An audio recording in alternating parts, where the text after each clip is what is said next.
പലപ്പോഴും നമ്മൾ വ്യായാമം ചെയ്യുന്നതിന് മുമ്പിൽ വലിയ തടസ്സമായി നിൽക്കുന്നത് നമ്മൾ ദീർഘകാല അടിസ്ഥാനത്തിൽ അനുഭവിക്കുന്ന ക്രോണിക് വേദനകളായിരിക്കും. വല്ലാത്തൊരു ഡയാസ്റ്റർ ആയിരിക്കും. നമ്മളിപ്പോൾ ഒരു സുനാമി കടലിലുണ്ടാകുന്ന ഒരു അവസ്ഥയായിരിക്കും ഈ വേദന കൊണ്ട് നമുക്ക് വ്യായാമം ചെയ്യാൻ പറ്റാത്തൊരു സാഹചര്യം. പക്ഷേ വ്യായാമമാണെങ്കിൽ ഇനി എത്ര വേദന ഉണ്ടെങ്കിൽ നമുക്ക് മുടക്കാനും പാടില്ല. പലപ്പോഴും നമ്മൾ മനസ്സിലാക്കേണ്ട ഒരു കാര്യം, നമ്മൾ ദീർഘകാല അടിസ്ഥാനത്തിൽ അനുഭവിക്കുന്ന ഈ വേദന കുറക്കാൻ വേണ്ടി നമ്മൾ സ്റ്റില്ലായി നിൽക്കുകയല്ല വേണ്ടത്, മറിച്ച് നമ്മുടെ ശരീരത്തിനെ കൊണ്ട് ചലിപ്പിക്കുകയാണ് വേണ്ടത്. ഈ ചലനമാണ് പലപ്പോഴും പെയിൻ റിലീവ് ചെയ്യുക. ഇത് മനസ്സിലാക്കാൻ പറ്റാതെ റെസ്റ്റ് എടുത്ത് പിന്നെയും വേദന കൂടി അതിങ്ങനെ ദീർഘകാല അടിസ്ഥാനത്തിൽ നിൽക്കുന്ന വേദനയായി മാറുന്നുണ്ടാകും. ചെറുപക്ഷെ ദീർഘകാല അടിസ്ഥാനത്തിൽ നിൽക്കുന്ന വേദന റെഡ്യൂസ് ചെയ്യുക ചിലപ്പോൾ അവർ മൂവ് ചെയ്താലായിരിക്കും.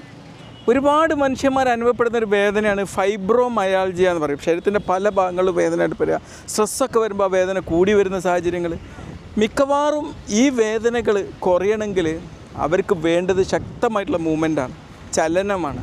അവർ വീട്ടിൽ വെറുതെ ഇങ്ങനെ കിടക്കുക ചെയ്യാം. പലപ്പോഴും സ്ട്രെസ്സും മറ്റുമൊക്കെ ഇതിൻ്റെ ഭാഗമായിട്ട് ഉണ്ടാകുന്നതുകൊണ്ട് അവരെന്ത് ചെയ്യും, ഈ വേദനയും സഹിച്ചുകൊണ്ട് അവിടെ കിടക്കും. വേദന അവിടെ നിന്ന് അപ്രത്യക്ഷമാവാത്തൊരു സാഹചര്യം ഉണ്ടാകും. ചുരുക്കി പറഞ്ഞാൽ ഈ ഒരു ചലനം ഇതേറ്റവും ബെസ്റ്റ് മരുന്നാണ്. നമ്മളെ സന്ധികളെയും നമ്മളെ പേശികളെയും ഏറ്റവും ശക്തമായി നിലനിർത്താൻ സഹായിക്കുന്ന ബെസ്റ്റ് മെഡിസിനാണ്.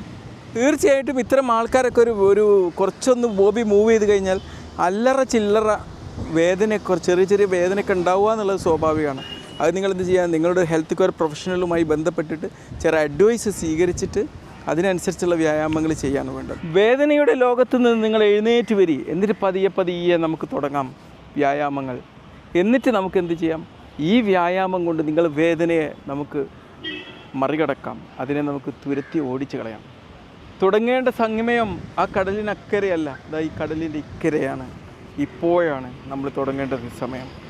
ഇന്ന് തന്നെ മൂവ് ചെയ്ത് തുടങ്ങാം. ഓക്കെ, എല്ലാ രോഗങ്ങൾക്കുള്ള ബെസ്റ്റ് സൊല്യൂഷൻ ആൻഡ് മെഡിസിനാണ്. ബൈ.